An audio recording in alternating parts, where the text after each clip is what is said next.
Saoshyant s'endormit. Il rêva de grimper une grande montagne, escaladant de plus en plus haut. Au réveil le matin, et se souvenant de son rêve, il comprit que la montagne symbolisait un obstacle qu'il devait surmonter. Le rêve lui révélait ce qui l'attendait dans le futur. Il savait qu'aujourd'hui, il devait accomplir un nouveau rituel pour combattre un esprit maléfique. Et quand Sapir entra le matin et lui demanda s'il pouvait chasser l'esprit qui avait causé la perte de nombreux animaux, Saoshyant ne fut pas surpris. « Très bien, je consulterai Ayami pour savoir ce que nous devons faire pour gérer cela. »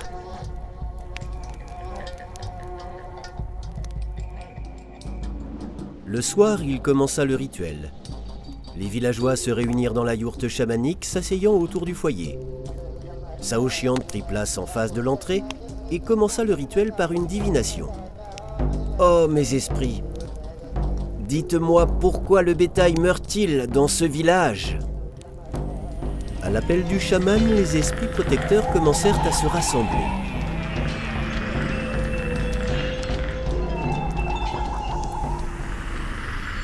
Dans sa vision, son Ayami lui apparut sous la forme d'une biche bondissant à travers la prairie. Oh, Saoshyant, la raison est que l'esprit maléfique Abasi emporte les âmes du bétail pour les offrir à Erlikran. Que devons-nous faire pour empêcher cela? Il faut expulser cet esprit maléfique de cette région. Oh, mes esprits, trouvez-moi cet esprit Abasi. Je vais l'expulser. Je sais où il se cache. Il erre actuellement près du pâturage. Allons-y donc, chassons-le de là-bas. Accompagné des esprits, il vola jusqu'à cet endroit.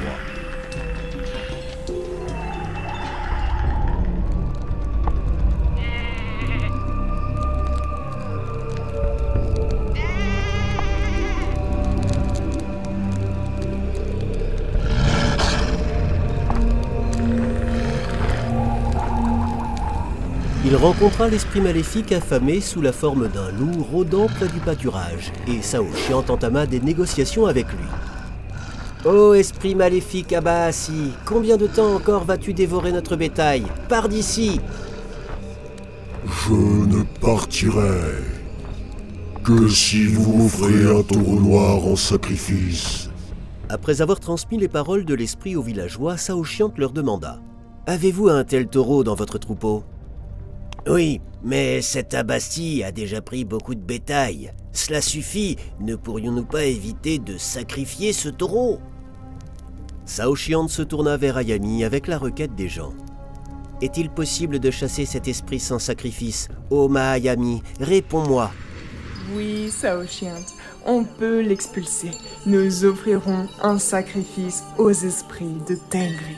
Nous offrirons une vache blanche en sacrifice afin que Tengri insuffle de nouvelles âmes au bétail. Ce sera un sacrifice sans sang que nous offrirons à Tengri. Laissons que l'esprit Abasi s'en aille. Il a déjà bien assez eu de sacrifices.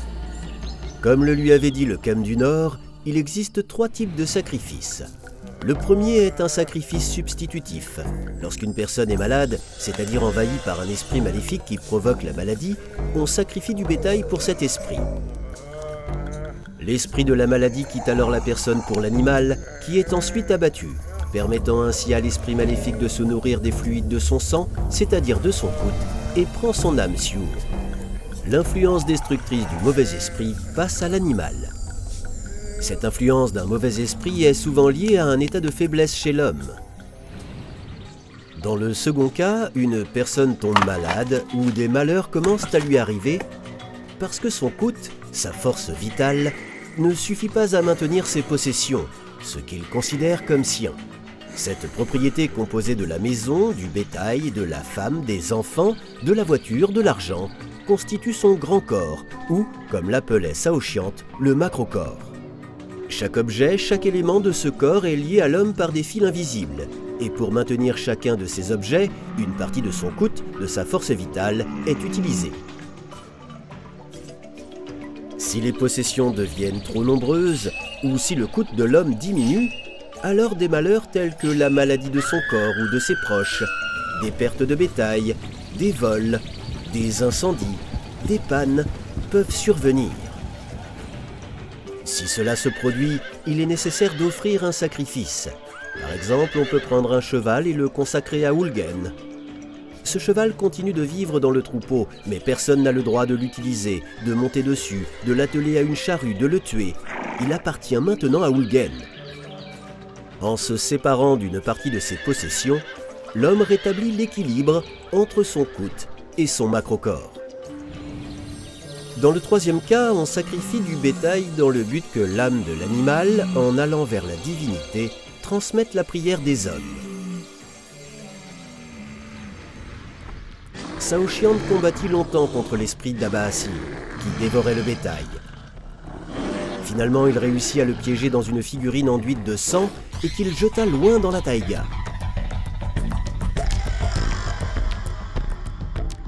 Dans ce rituel, il n'était pas seulement important que l'esprit d'Abaasi s'en aille, mais aussi de dissiper l'atmosphère émotionnelle pesante qui s'était installée chez les villageois, car c'est précisément cette atmosphère qui avait attiré cet esprit.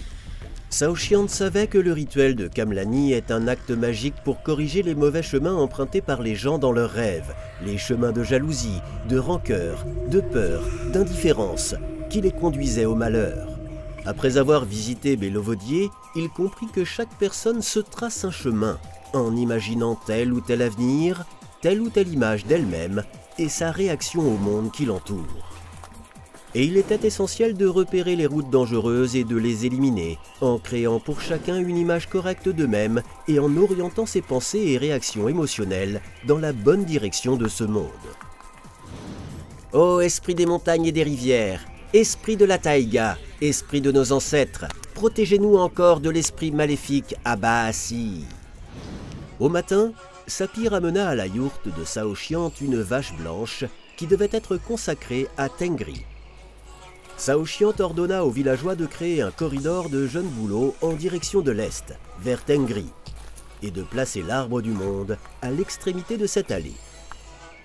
À l'est, près de l'arbre du monde, Saoshyant attacha la vache et commença le rituel de sa consécration. Frappant le tambour et dansant autour de la vache, il dit « Ô Tengri, à toi nous consacrons cette vache, ô grand Khan de l'éternité, ô souverain du monde du sommeil primitif, accorde-nous du bétail, envoie les haïs du bétail sur notre terre. Qu'ils se manifestent rapidement sous forme de veaux, de chevreaux, de poulains, d'agneaux et de tout autre bétail que chacun possède. Accorde-nous ta bénédiction, ô grand Tengri. » En état de transe, il vit comment les haïs commencèrent à descendre du monde non manifesté. « Cela signifie qu'on peut bientôt attendre des petits, comprit-il. Chez Ulgen, chaque perle d'Aï commença à s'unir avec son âme Siur et à descendre dans le monde dense d'Umaï. Comme les âmes des boss n'existaient pas chez les animaux, elles ne s'incarnaient qu'avec l'âme de Siur. Malheureusement, chez beaucoup de gens, l'âme boss est mal développée et ils ne vivent que par le souvenir de Tios, la mémoire, uniquement grâce à ce que leurs ancêtres leur ont transmis. Quant à l'esprit Abaasi, il se rendit dans un autre village où le décès du bétail devait se produire. Il se rendit dans ce village parce que ses forces protectrices s'étaient affaiblies et les habitants commençaient à développer des états destructeurs attirant le malheur. Le mal ne disparaît pas, il change simplement de lieu, il passe d'une personne à une autre. Tout comme le bonheur, la chance vient aussi de l'extérieur, lorsque nous sommes prêts à l'accepter.